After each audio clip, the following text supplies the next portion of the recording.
warbixinteenan maanta waxaan ku aadi doonaa saxaraha hoose ee Afrika dhanka iyo koonfur Afrika waa jamhuuriyadda Botswana waxay fidsan tahay badiyaaba 70% lamadegaanka Kalahari waxay xuduud la leedahay koonfur Afrika Namibia Zambia iyo Zimbabwe Gaborone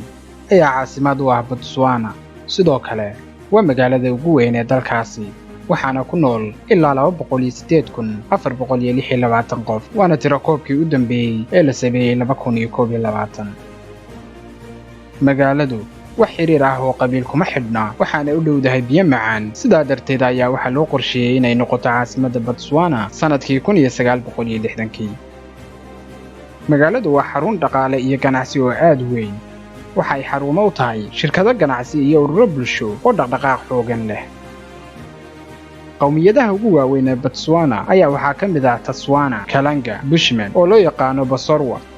sidoo kale waxaa jira qabiilooyin kale oo tiro yar waxaana ka mid ah Bayi, Beherero, Bosubai iyo Bakalagadi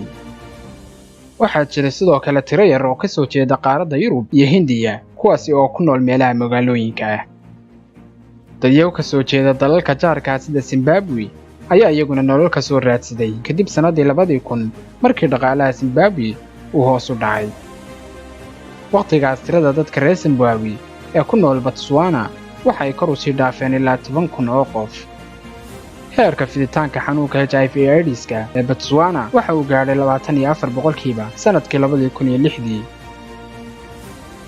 sidoo kale waxaa jira xanuuno kale oo ku dhex faafa dadka waxaana ka mid ah xanuunka kansarka wixii ka dambeeyay 2008 dawladda Botswana waxay samaysay dhaqdhaqaaqyo aad u xoog badan oo ay kaga hortagayso xanuunada faafa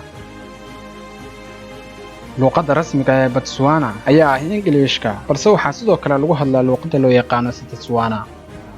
Botswana waxay madaxbannaanideeda ka qaadatay Ingiriiska 3 Sebtembar 1966 waa waddan aad u yar dhul ahaan tirada dadkiisuna yihiin 1.9 milyan oo qof waddanku bad ma laha oo kheyraadka badda iyo dhaqaalaheedaba waa uu ka aaradan yahay haddana sidaas oo ay tahay waa waddan koray dhaqaale ahaan marka loo eegayo Afrikada waddanku waxa uu leeyahay 50% shirkadda Botswana oo ah shirkadda ugu weyn ee macdanta ka qoda Botswana gaar ahaan diamond-ka sidoo kale Botswana waxay qani ku tahay macdanta dahabka uranium-ta maarta ama nuxaasta iyo saliidda dadka Tswana ee waddanka Botswana ayaa dhaqan ahaan sameeya muusiga lagu ciyaaro fagaarayowga iyo gudyaha maadaama oo Afrika lagu yaqaano jacaylka xaddaafka ah ee muusiga iyo aaladaha la tumo mawduuceena maanta intaas ku eegyahay السلام عليكم ورحمة الله وبركاته